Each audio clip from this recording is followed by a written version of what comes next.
Wanted to talk a little bit about drawing in the Noble Ape Simulation. Some background history on this. The Noble Ape Simulation uses, on the Mac, OpenGL, on Windows and Linux, the custom blitters. But basically that's only used for taking existing image maps and putting them to the screen. Noble Ape itself contains all its own internal drawing, all its own internal image creation. All of that is done within the simulation itself, and primarily in draw.c.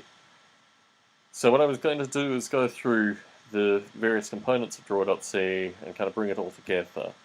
You will probably need to understand a little bit about how the maps are created in Noble Ape. I've talked about that in previous videos, but aside from that, it should be relatively open. So currently the only aspect of drawing that uses threading is associated with the terrain. So when we'll get to that, we'll look at the threaded model for drawing the terrain. But that's what this relates to. The Mac version of Noble Ape currently doesn't use the graphs.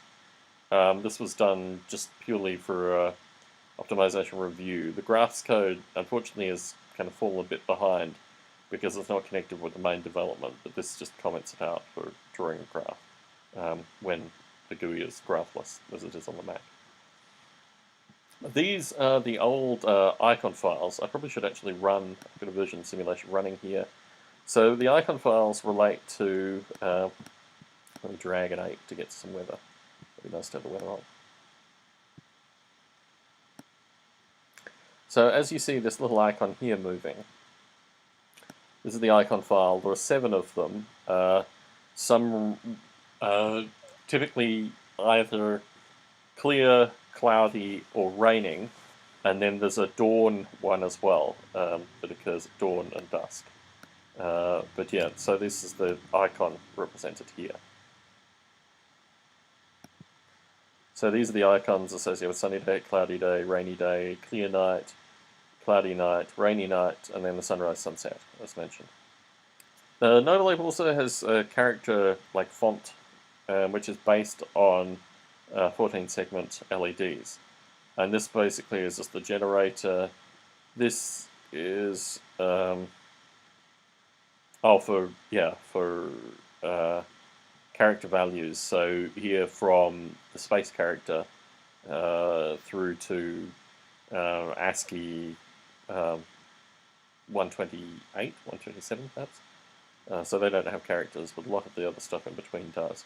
And this is the segment illumination. So each binary component of this represents something in this, which then illuminates the segments. 1 bit per second. Okay.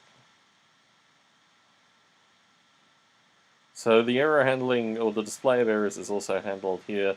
This relates to the tilt of the brain, whether there's an about dialog box. Actually, no.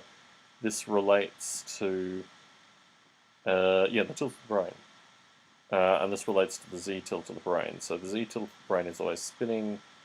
The Y tilt of the brain is always spinning. The Z tilt of the brain enables you to rotate the brain. So you go into the simulation here. On the Mac, if you hold down the Option key, you can rotate the brain that way.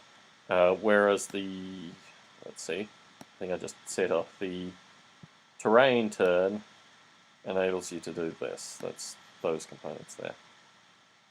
And I just shut the simulation off for the time being. So this toggles the weather, this toggles the brain, this toggles the brain code, this toggles the territory information. That's pretty cool. That shows like a number and a square basically associated with the amount of time that the ape has spent in that particular area. So you can see wandering apes, this kind of stuff.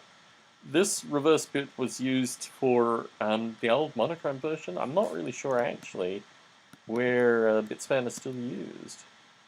Yeah, it's not used anymore. So this is unused code. Gotta love that. Let's just get rid of that.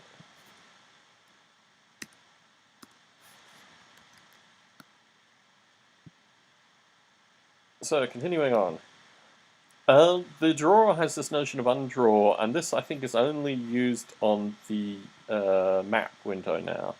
It just basically collects the points that are drawn at the locations and the color that was drawn, And when it's done doing the draw to the screen, it then goes back and fills in those points with the old colors. So it's always doing a clear refresh. It's just basically go back to the old points and fill them in with the old stuff. Local off-screen is the just the off-screen storage that's stored here in byte form. This puts a 8-bit color high resolution in the high resolution window, which is only used in the terrain draw. The distinction between high resolution maps and non-high resolution maps, I talked a bit about in the biology, but it's, 64 times larger than the regular map, which is what's shown in the map window. Similarly, this just creates a regular 8-bit color. The terrain window can actually resize, so this handles the resizing of the terrain window pixels, basically. This gives the draw pointer back to either window. If there's graph there, graph window would be shown. This shows the about dialog, which just basically draws the strings up. So when you say about the Noble Ape Simulation, that's what it produces here. Just copies the strings through. That's the usual copyright message. No apes were harmed. This is associated with drawing the strings. Each of these represents one of the segments. And the rules associated with that I showed a little earlier. The rules are actually defined within the variables. This creates the genetic patch, which is the large set of basically lines which represent each of the underlying genetics. This is for doing the bilinear interpolation between the colors. So these represent locations here and then RGB values. Fur is still included, even though I don't use the fur mapping anymore, but it uses just a bilinear interpolation algorithm, and this does the fit basically over the bilinear interpolation. Sorry, not the bilinear interpolation. It takes 2 points linear interpolation. And these are the additional colors like grey, yellow, dark red, and red that are used. At various times, the color actually changes based on movements between daylight and night, and this does the color fit from the interpolated colors. This is a single slice, a single vertical slice of the terrain window, and this is for threading. So in the threaded model of drawing the terrain, each of the vertical slices is taken and run on a separate thread, basically, or divided amongst the threads. And this is what it does.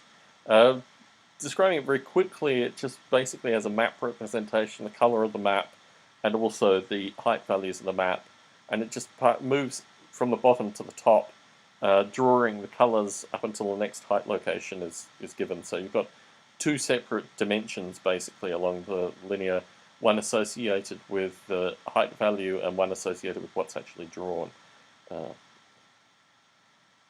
So this is the threadable version, which basically just creates all the pre-required values associated with rotation and then adds it to a thread. This is the non-threaded version, which I still maintain for usability. This draws all the meters which are seen in the terrain window, direction facing, time, energy used, speed.